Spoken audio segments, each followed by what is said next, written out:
एक बार की बात है, एक गांव में रामू नाम का किसान रहता था। उसके पास दो भैंस थी। उसका दूध निकालता और गांव में बेचा करता था। एक बार की बात है, उस गांव में एक चुड़ैल का साया पड़ गया। वह चुड़ैल रात के समय आती और गांव की भैंस को मार देती और उन्हें खा जाती थी।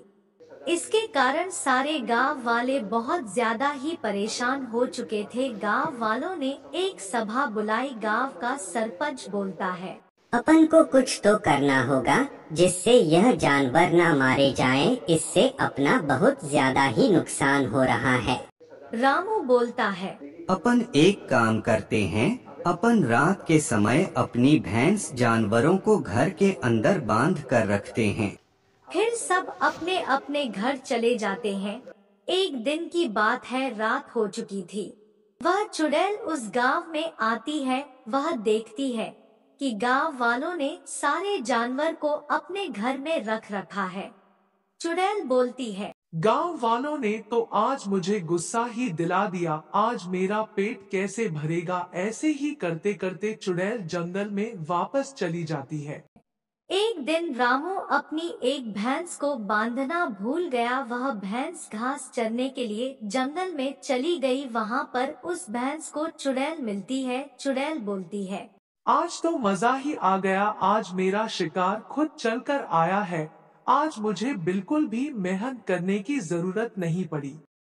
फिर वह चुड़ैल उस भैंस को मार देती है और खा जाती है। सुबह हो जाती है। रामू देखता है कि वहाँ पर एक ही भैंस बंधी हुई है।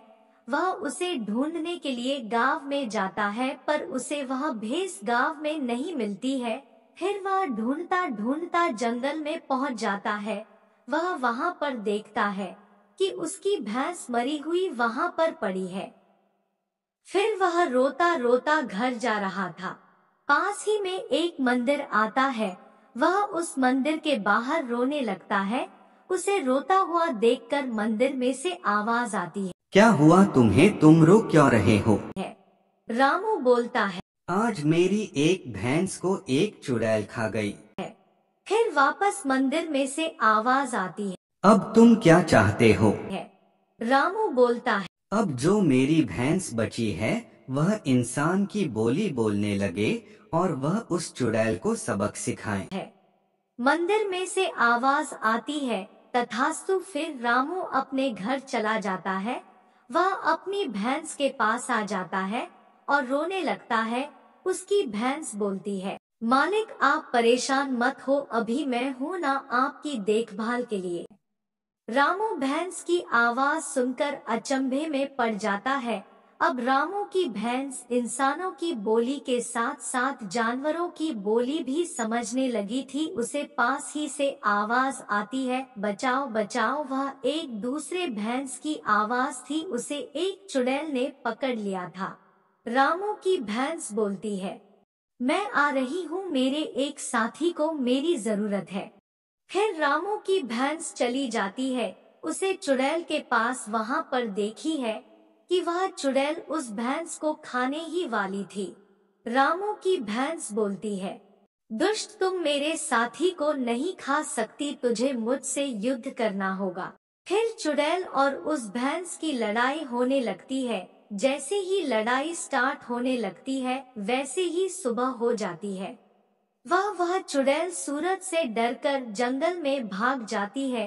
अगले दिन वह चुड़ैल वापस आती है। जैसे ही वह चुड़ैल एक जानवर को खाने लगती है वैसे ही वह भैंस आ जाती है। भगवान के आशीर्वाद से वह भैंस एक दानव में बदल जाता है। फिर वह दोनों युद्ध करने लगते हैं। वह दानव उस चुड़ैल को मार देता है और वह चुड़ैल चलने लगती है। वैसे ही सारे गांव वाले वहां पर आ जाते हैं। वह उस चुड़ैल से डरने लगते हैं। वापस दानव एक भैंस में बदल जाता है और बोलता है, अब आपको इस चुड़ैल से कोई डरने की चिंता नहीं है। अब यह चुड़ैल किसी को भी हानि नहीं पहुंचा सकती। इसी के साथ कहानी खत्म होती है।